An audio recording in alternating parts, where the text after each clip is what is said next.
فرمایا سب کچھ کرنا مگر یہ 3 گناہ کبھی نہ کرنا، یہ 3 گناہ تمہیں جیتے جی مار دیں گے۔ تم سانسیں تو لیتے رہو گے مگر سکون نہیں پاؤ گے، چہرے پر ہنسی تو ہوگی مگر تمہارا دل قبر سے بھی زیادہ تاریک ہوگا۔ پوچھا گیا یا رسول اللہ سونیا جلدی بتائیے نا وہ کون سے 3 گناہ ہیں؟ فرمایا پہلا گناہ ماں باپ کی نافرمانی۔ فرمایا جس نے ماں کی بات کاٹی، جس نے باپ کی بات کاٹی، اس کی قسمت رب نے خود کاٹ دی اور جڑ سے کاٹ دی۔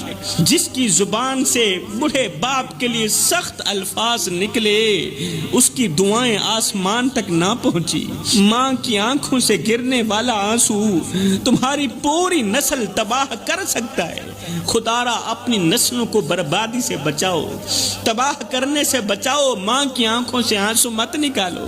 باپ کی خاموشی اگر بد دعا بن گئی تو تمہاری دعاؤں کو آسمان پر پہنچنے کا راستہ ہرگز نہیں ملے گا۔ جس نوجوان کی رات ماں کی فکر کے بغیر گزرے، اس کی صبح کبھی روشن نہیں ہوتی۔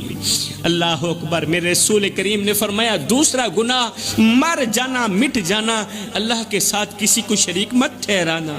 یہ وہ گناہ ہے جسے رب کبھی معاف نہیں کرے گا۔ جس نے تعویذ پر تو بھروسہ کیا، جس نے پرچی پر تو بھروسہ کیا مگر دعا پر بھروسہ نہیں کیا، جس نے پیر پر تو بھروسہ کیا مگر قرآن پر بھروسہ نہیں کیا، وہ رب کا نہیں، وہ گمراہی کا بندہ ہے، وہ تباہی کا بندہ ہے، وہ رب کا بندہ نہیں ہے۔ رب سب کچھ برداشت کرتا ہے مگر اپنے ساتھ کسی اور کو برداشت نہیں کرتا۔ تو میرے رسول کریم صلی اللہ علیہ وسلم نے فرمایا دوسرا گناہ اللہ کے ساتھ کسی کو شریک ٹھہرانا۔ تیسرا گناہ کسی کا دل دکھانا، کسی کو دکھ دے کر خوشی محسوس کرنا، سکون محسوس کرنا۔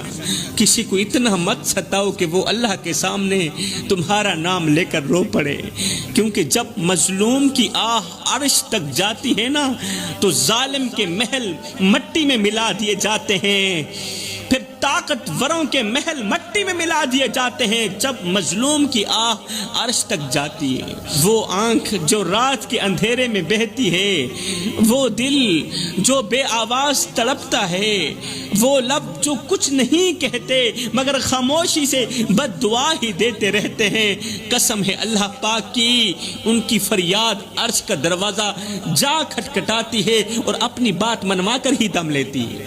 ایسے مظلوموں کا رونا، ایسے دکھیارے لوگوں کا رونا اللہ سے اپنی بات منوا کر ہی دم لیتے ہیں۔